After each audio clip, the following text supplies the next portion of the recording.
آپ نے بجا فرمایا اور بڑے جامع انٹرو میں آپ نے انبیاء کرام کے تذکرہ میلاد نامے جو قرآن مجید میں ہے ان کا ذکر فرمایا۔ بنیادی طور پر یوم پیدائش ایک بڑی خوشی اور مسرت کا دن ہوتا ہے۔ سبحان اللہ، سبحان اللہ۔ اور یہی وجہ ہے کہ اس دن کو ہر انسان کی زندگی میں ایک اہمیت حاصل ہوتی ہے، اور ہر سال جب وہ دن پلٹ کر آتا ہے تو احساس تشکر جاگتا ہے، سبحان اللہ، اور مختلف انداز میں لوگ اس کو سیلیبریٹ کرتے ہیں، سبحان اللہ، اللہ کا شکر ادا کرتے ہیں۔ بعض لوگ ان ایام میں اپنی ماضی کی زندگی پر غور کر کے مستقبل کا لائحہ عمل طے کرتے ہیں، تو ایک خاص اہمیت ہے اس نقطے کو، اس پیدائش کے دن کو۔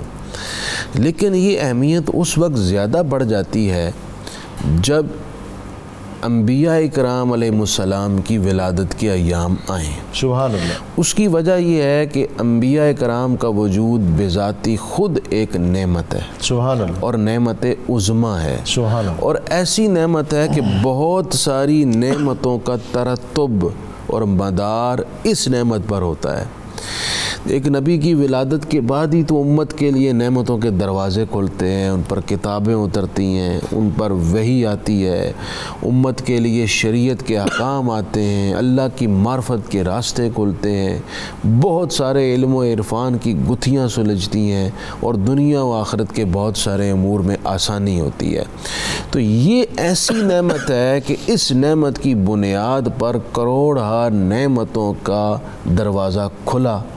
اس وجہ سے قرآن مجید نے اس نعمت کا بطور خاص ذکر کیا، اور انبیاء کرام علیہ السلام کی ولادت کے تذکرے، پھر ان کی سیرت کے تذکرے، اور پھر تو ڈاکٹر صاحب یہ بھی ہم نے قرآن مجید میں پڑھا کہ اللہ تعالیٰ نے انبیاء کرام کی ولادت سے پہلے بھی ان کا ذکر فرمایا کہ میں انہیں پیدا کرنے والا ہوں۔ تو ان کی ولادت سے پہلے بھی ان کی تخلیق کا ذکر، پھر بعد از ولادت ان کی زندگی کے مختلف گوشوں کا تذکرہ، پھر میلاد کے وقت کی چھوٹی چھوٹی جزیات کا بھی ذکر ہے کہ ولادت سے پہلے ماں کی کیا صورتحال تھی، پھر ولادت کس طرح ہوئی، اور پھر ولادت کے بعد کیا حالات تھے۔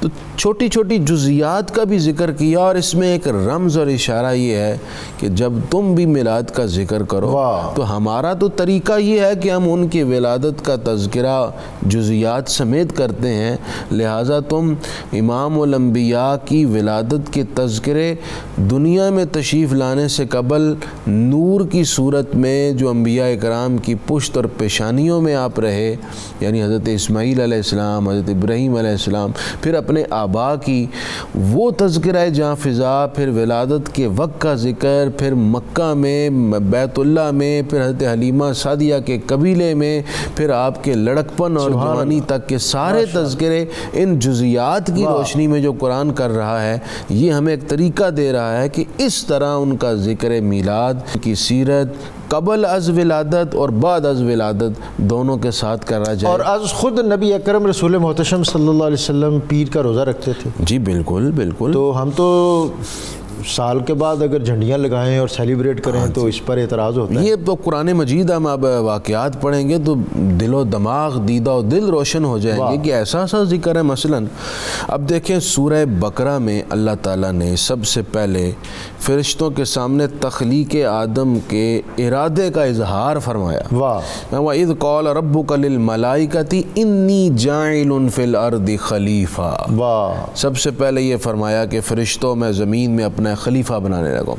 سورہ ہجر میں آ جائیے، اللہ تعالیٰ آیت نمبر 28 میں ارشاد فرماتا ہے فَإِذَا سَوَّيْتُهُ وَنَفَخْتُ فِيهِ مِن رُّوحِي فَقَعُوا لَهُ سَاجِدِينَ۔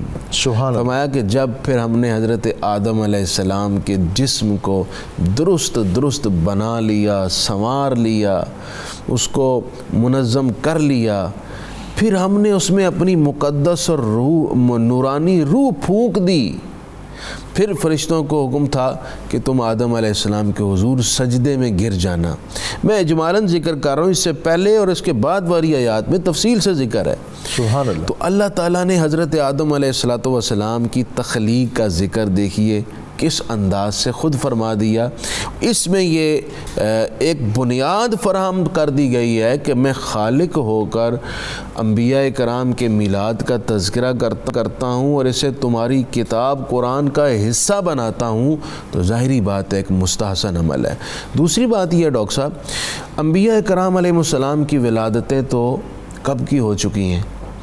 حضرت آدم علیہ السلام پہلے انسان ہیں، ان کے بعد انبیاء کرام تشریف لائے جن کی ولادت کے تذکرے قرآن مجید میں ہے۔ اس سے ایک سوال کا جواب قرآن میں فراہم کر دیا۔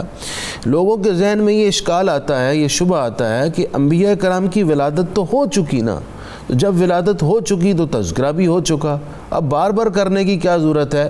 تو قرآن مجید نے انبیاء کرام کی ولادتوں کے بعد میرے مصطفیٰ کریم علیہ السلام پر نازل کی ہوئی کتاب میں اس کا ذکر کیا، پھر ذکر کر کے قرآن کا حصہ بنا کے پانچوں نمازوں میں قاری تلاوت کرے، اس میں بھی انبیاء کے میلاد ہے۔ سبحان اللہ۔ قاری قرآن اگر مجالس میں قرآن پڑھے اس میں بھی اس میں ذکر میلاد ہے۔